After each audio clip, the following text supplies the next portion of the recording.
Good afternoon, Parkland Toreros. I want to thank you all for being at our weekly meeting prepared and on time. Today we have quite a few things to cover that will help us better plan and better meet the needs of our students.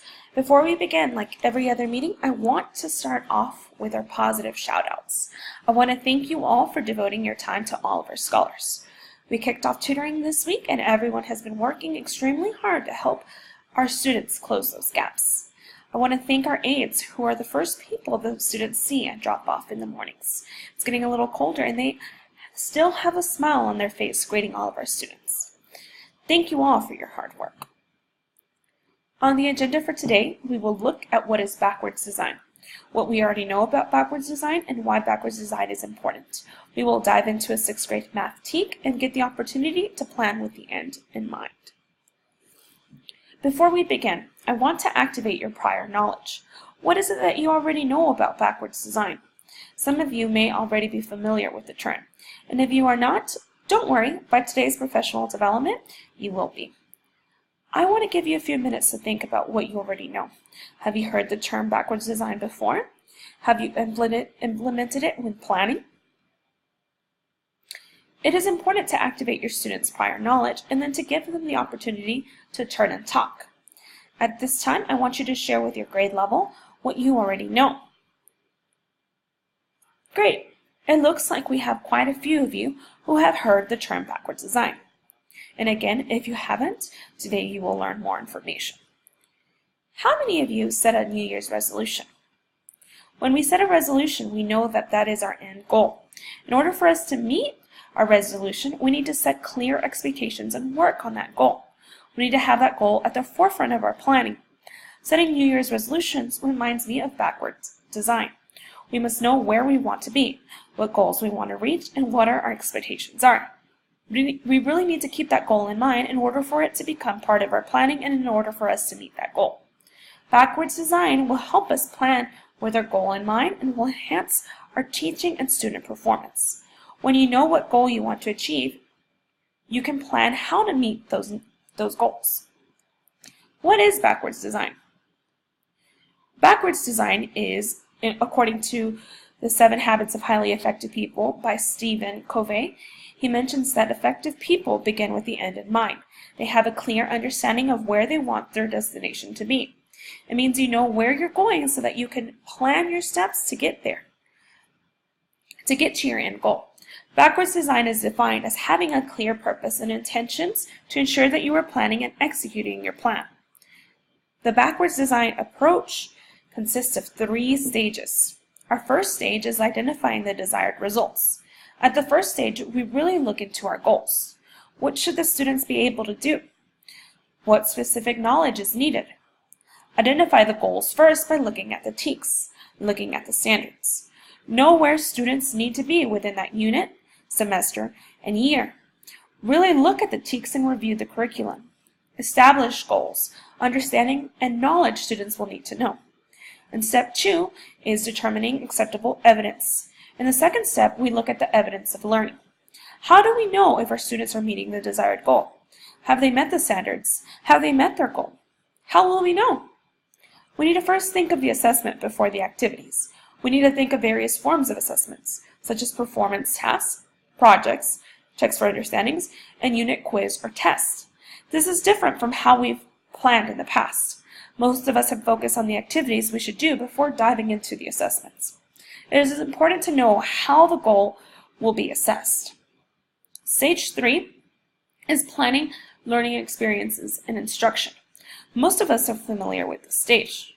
Now that we know our end goal and how it will be assessed, now we can plan what activities will best meet the goal, what stimuli and processes we should use, what will be taught, what materials and resources will be needed in order for us to execute this learning experience.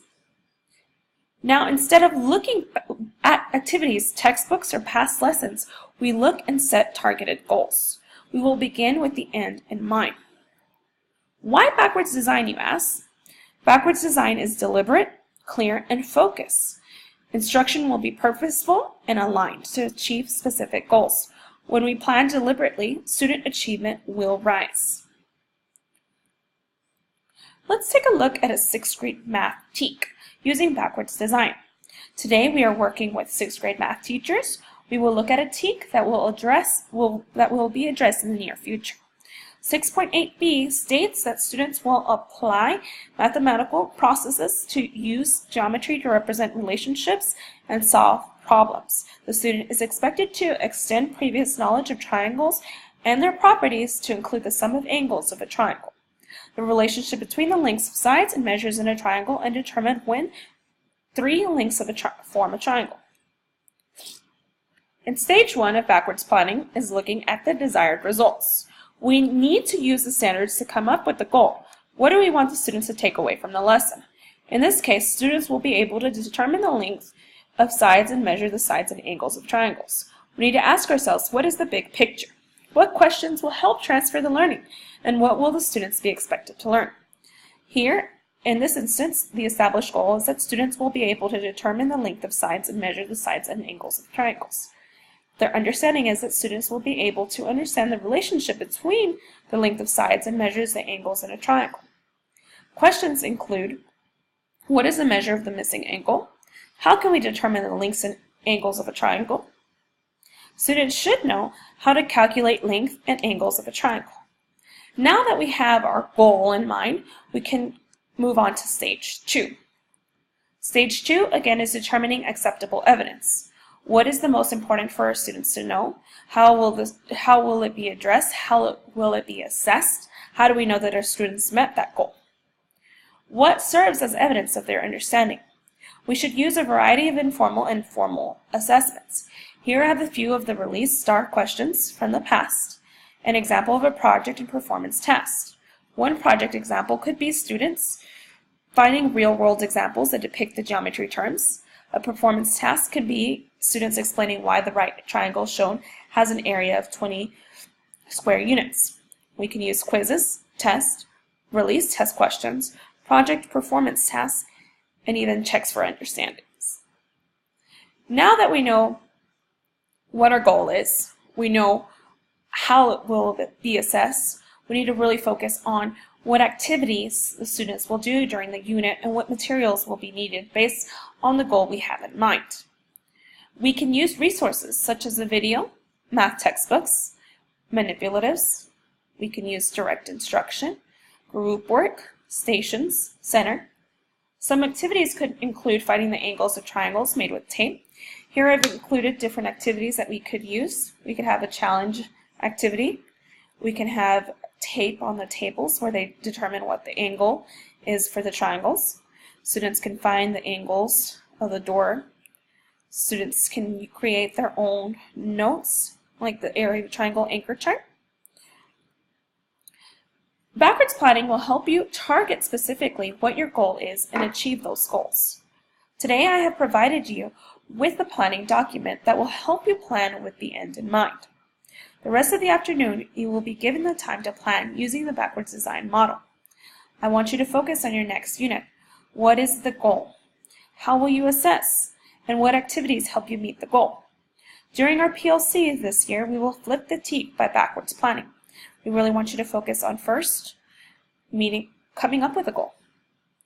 Second, looking at how it will be assessed. How will you know that the students are meeting the goal? And third, figuring out what activities will best meet our goal. Really looking at what is the most important thing our students should know. Whenever we're planning together, I want you to focus on this planning document. Here at the top it says establish goals. What relevant goals will this design address? Understandings. What is the student able to understand? What is the big idea? What specific understandings about them are desired? Questions. What questions will foster inquiry, understanding, and transfer of learning? Students will be able to, these are our I can statements. Once we finish stage 1, we move on to stage 2. Performance tasks. Create some performance tasks for students. Create assessments that are informal and formal. What are some other evidence of students to show that they have met their goal?